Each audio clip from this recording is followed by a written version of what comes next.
يا أولاد، النهاردة الصبح الدنيا جامد في البلد وما قعدتش. عربية العمدة الجديدة اللي جايبها من أسبوع بس، صحينا نلاقي الأربع كاوتشات مفرجعين. ورحت جارية حقك في اللي حصل. لقيت 3 مشكوك فيهم: عباس الميكانيكي، وسعيد السواق، وام شوقي الخياطة. ولما سألت عباس قال: يا عم عزت أنا كنت نايم، بس سمعت فرجعة بالليل.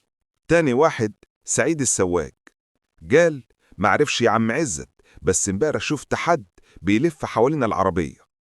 أما التالت أم شوقي الخياطة قالت: أنا سمعت صوت نفخ، قلت يمكن عيال بيلعبوا.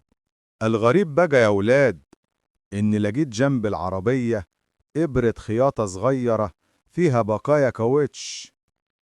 تفتكر مين اللي عملها؟ واللي سرق الحلقة اللي فاتت الحاج فوزي الجزار؟